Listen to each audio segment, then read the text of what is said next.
Hi, I'm Freddie And I'm Chantel, from His hers, Marriage. marriage. Once again, brothers and sisters, this is an awesome segment, part three, and we're Yes. talking about the conflict within marriage. And we have different segments that we're going to talk about on this segment alone. And it's very detailed, and I think it'll be a great opportunity for you. Yes, we have some topics that we're going to talk about. And this, of course, is the subject matter resolving conflicts within marriage. And so we have one more part after this one. And so we're going to dive into part three. And so the first topic is lingering unresolved conflicts open the door of inviting the enemy to plant divorce in your minds first. And if not dealt with, it can get into your hearts. So you want to make sure that, not to just flippantly throw around the word divorce and speak it into the atmosphere and then plant those thoughts into your head feeling like, okay, well, since we can't resolve anything, we just need to divorce, we just need to divorce. And so oftentimes, we have to make sure we don't speak that into the atmosphere of our relationship. And so also too, because if we don't cast down those thoughts, and if it gets into your heart, it eventually you may even act upon it. Yeah. So you have to be careful as it relates to bringing up that word and speaking that word into your relationship. Yes, Chantel, when she was talking, I was able to think about some of the things that related to this topic here. It's multiple. This little statement, opening statement, is vital. Yes. Lingering. Right. It means it's been sitting there for a while. Most individuals, most couples, when they got married, they didn't never thought about divorce. Correct. Right. But they start allowing conflict to enter their relationship, and then there was planting seeds. The enemy started planting seeds, little small, and it turned into a big enough that they that imagined that it was something they can say divorce. Right. And so when individuals in a relationship, couples speak it out of their mouth, right, they gave life to it. Exactly. The Bible says there's life and there's death in the power of what? In the power of the what? Tongue. So when you speak that out of your mouth, you just gave life to it. Right. And the enemy takes that and he said, okay, I think you should do that. And you wait in, the enemy say, I'm waiting for the right moment, the right conflict that you can say, yep, divorce seemed logic. That's right. And that's the farthest thing from the what? Truth. True. Absolutely. Absolutely. So just as Freddie said, be careful what you speak into your marriage. Yes, all couples, I don't care who you are, all couples will have conflict. I mean, yes, like yes, we have conflict too. So nobody is exempt from that. And so just because you have conflict from time to time does not mean that, that it just has to lead to divorce.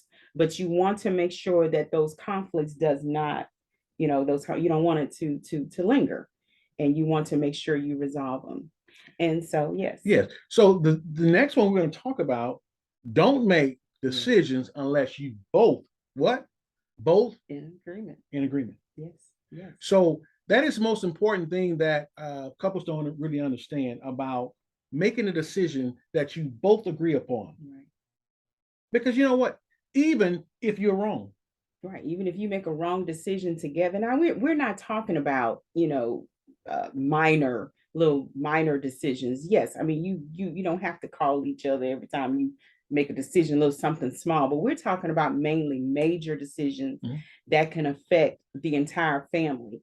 Even if that major decision is wrong and you make it together, that alleviates the finger pointing, because what happens is that if you make a major decision and that other person goes forth and the other person felt differently about it, what that does, that opens the door of finger pointing, which can lead to major conflicts. So you want to make sure that as a couple beforehand, you have a general idea of what is considered a major decision and what's considered a minor decision, and making sure you have that clear understanding before you make it. Because there's been times in our marriage where we made a wrong decision and you know what, we couldn't finger point at one another because we made the wrong decision together. So what that did, that opened the door for us to grow together.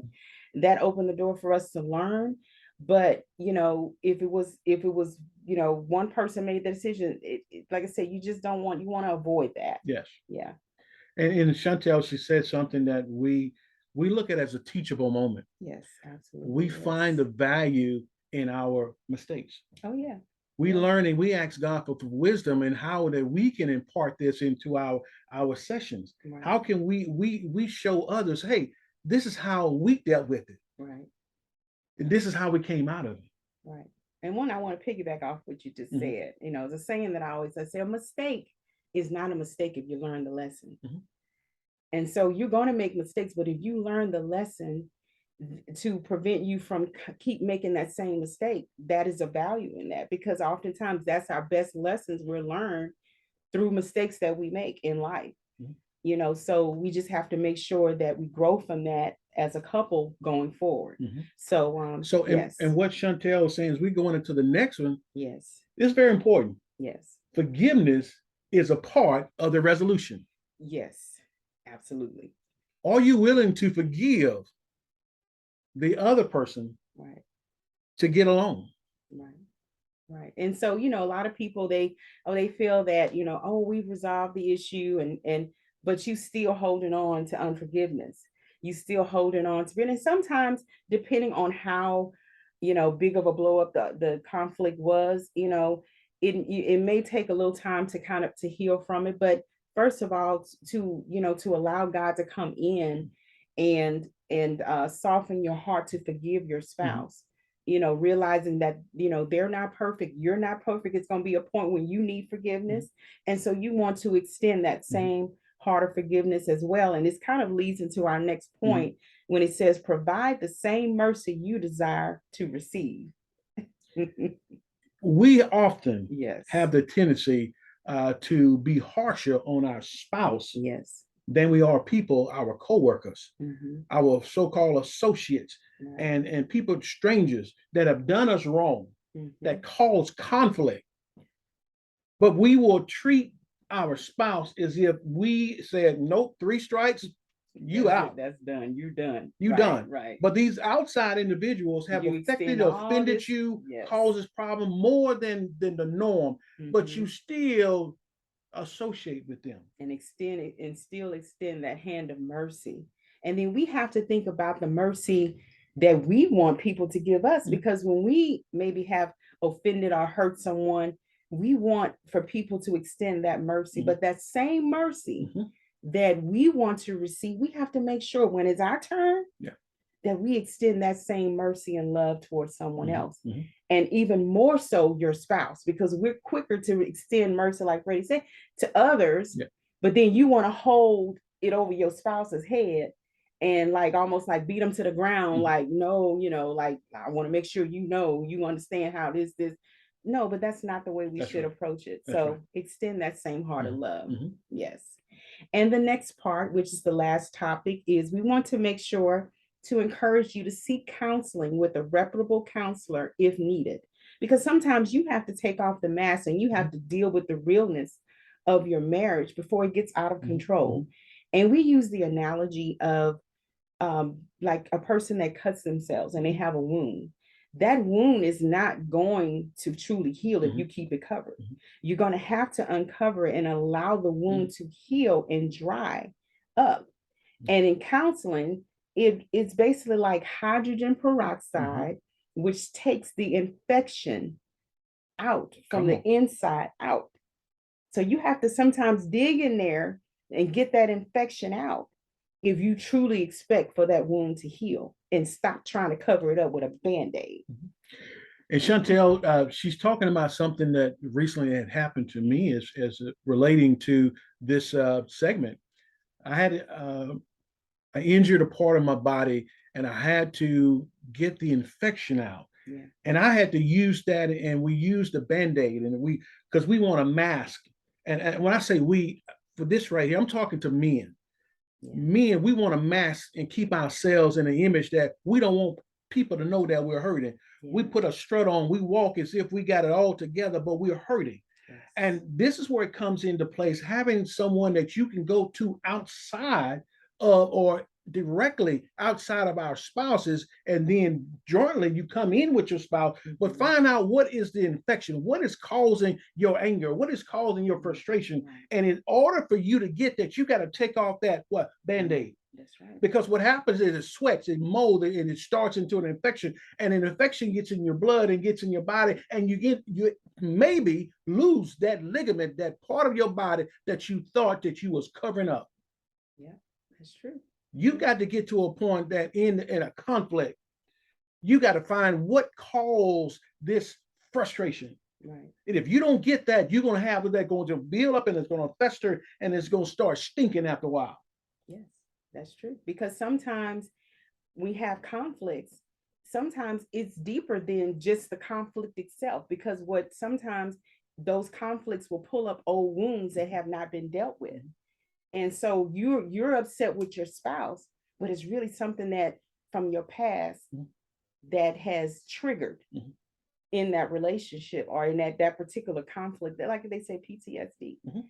You know, certain things triggers. Mhm. So that's why it's important that you have to go in and dig up some other things, because oftentimes you may have a conflict with your spouse Mhm. that may cause that thing to resurface. And that's why this segment, as we end it, we talk about finding a reputable counselor. Yes. Depending on your job, you may have peer support. Right. You may have qualified, skilled mentors that we can impart in you and give you a very a open concept of what are you dealing with, because they make a diagnosis. We call it triage. Mhm. The initial look at, okay, this may be your issue, may not, but let's see what we can do from there. And that peroxide is what it is. It's not a medication to treat it. It is to clean out what is dead, what clean out of what is. See, I'm excited. You just don't know how excited I am. All right. But that is so true, you know, and so we have to make sure that we clean out the infection and deal with those things within our relationships. Yes. Yes. So once again, we ask you to continue to like, Yes. thumbs up, and share. Yes. And we're excited about the couples has been emailing us and requesting that we put segments on. So we're propagating and planning a new platform that we would like to push out, or new topics as we go forward. So right now on the conflict, we have 4 segments that we have designated now. Yeah. So if we get more requests, we may extend it out with new different subtopics that would be critical to your relationship, because we believe that there is hope for marriage. Absolutely. But you got to work at it. Yes, you do. You do. And Sure. so we have one more part after this at this time. And so we'll be looking out for that. But we're definitely excited, and we are just blessed to be able to, allow God to use us in this platform. Yes. Yes. Once again, we're signing off from His Hers Marriage. Thank you. Thank you. God bless.